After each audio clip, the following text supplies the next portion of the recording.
Okay, I am seriously running out of time. I've got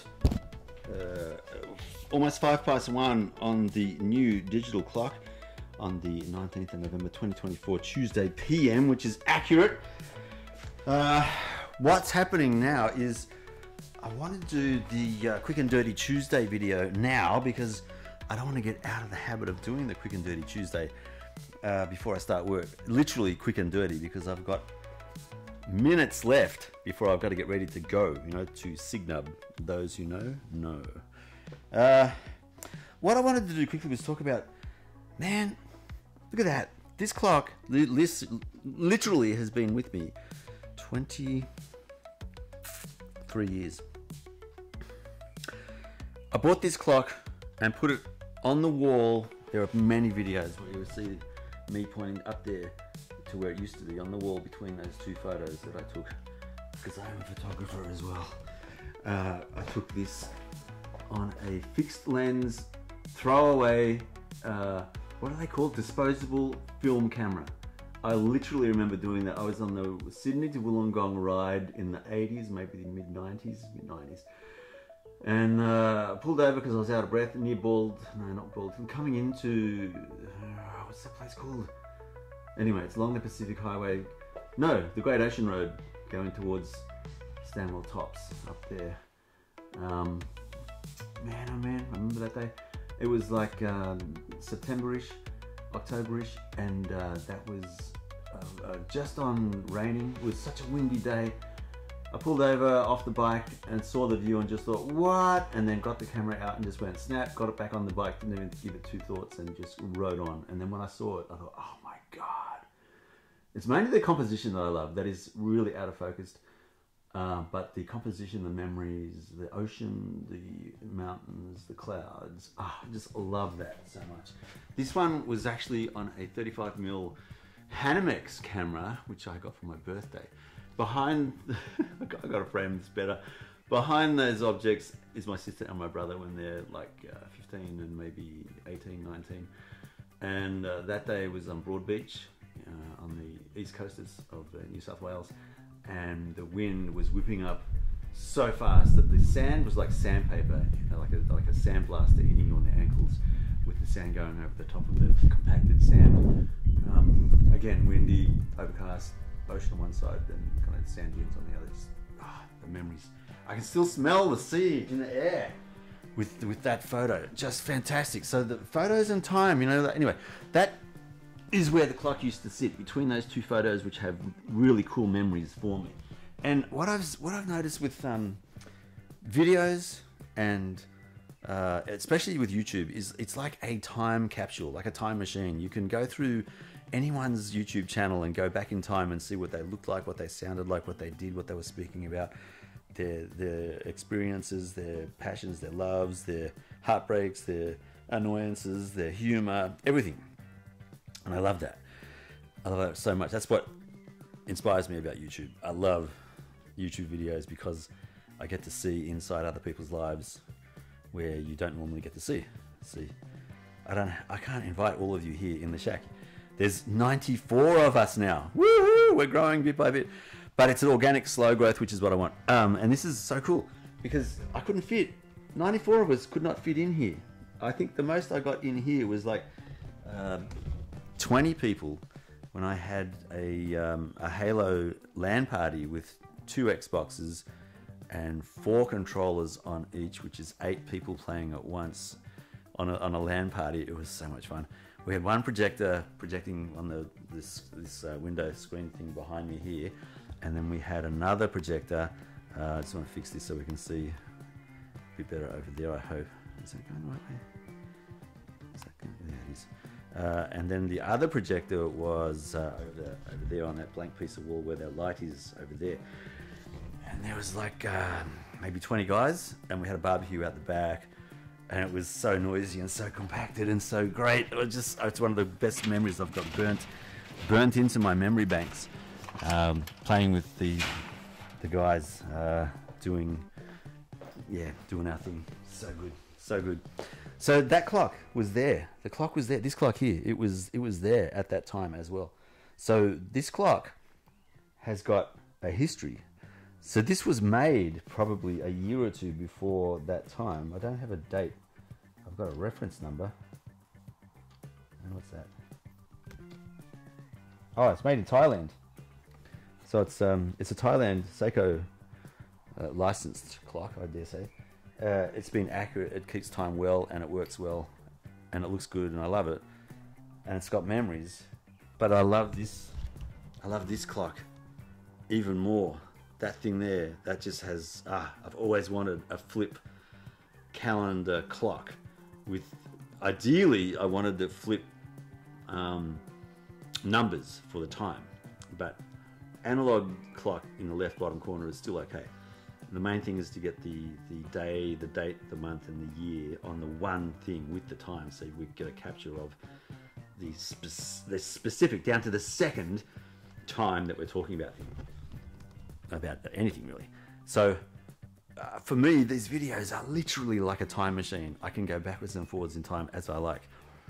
Like, you won't know. If I change the year on that, for example, to make it 2025, no one's going to know after 2026 that was set in the past for the future. That's like, I like being able to manipulate the video and change things the way that I want, so that I can tell the stories that I want to tell. Yeah, so this clock, I want to tell a story about this clock, but all the stories are in my head, you know. I'll probably I will edit this video. It'll come out after a Tuesday, but it's still a quick and dirty Tuesday video because time is marching on. I'll go till about 1:15 when the big hand hits the 3, 1:15, and then I got to really get ready to go to work. The memories, they're contained. This clock, if it had a memory bank, it would have so many memories and so many stories to tell. So yeah, 23 years ago. That thing has been running continuously. 23 years. 23 years. I wonder if that's going to run for 23 years.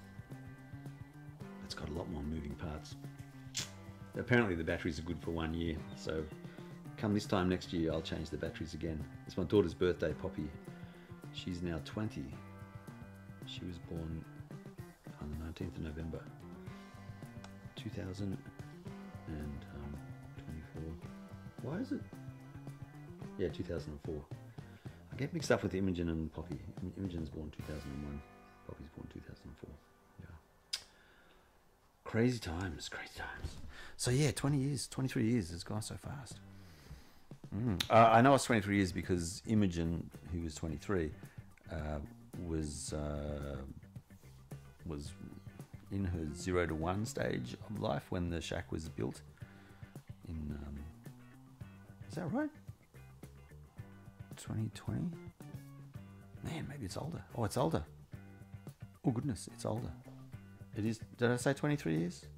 I think 23, 24 years. One of those. I can't figure it out. I don't know. I should know, but I don't know, because it could have been around the time when Imogen was 1, which would make it 22 years. Anyway, it's over 20 years. Let's say 20 years. And somehow I got a feeling there'll be many more years of memories in this shack. I am now 59 3/4, and I think I'll live to I don't know, at least a few more decades. And I'm not stopping doing this, so you'll see me as an old man one day. Older man one day. Okay, so it's almost time. I'm gonna have to go. What's happening is I just finished a shoot for a indie film, and things have gone a little bit wrong with the recordings. It was just way too much background noise, and I've worked out in DaVinci Resolve how to get rid of the background noise. So I'm going to make a video on that to teach you guys how to get rid of unwanted background noise in your videos, so fixing up the audio. And there's a few other things that I've learned as well in terms of optimal settings for audio recording. I'll do a video on that as well. Did some research on YouTube, did some reading, did some experimentation, which I'm still in the middle of.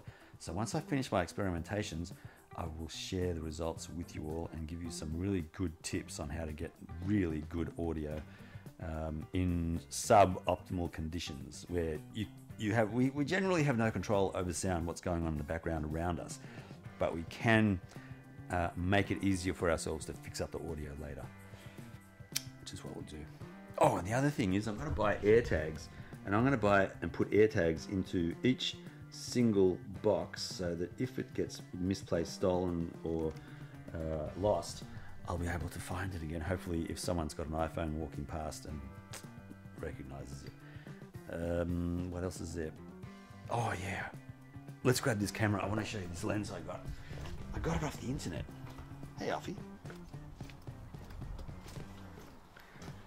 I was playing around on Facebook, and I thought, wow, that sounds cool. I will grab that lens. It's this lens here. It's a toy plastic lens, pretty much. Someone's 3D printed a mount for the EFM, so it can natively go on the camera, but it's just a plastic, come on, infinity focus lens glued into the 3D printed case. And the output, wow, it's great. I'll edit this video and include the video. There's the, oh, that looks actually pretty cool. Just that I can't actually change anything else. What do you say? What do you say? Is it alright? Good boy, Alfie. Yes, you're on camera. Look. Alfie boy. Alfie boy.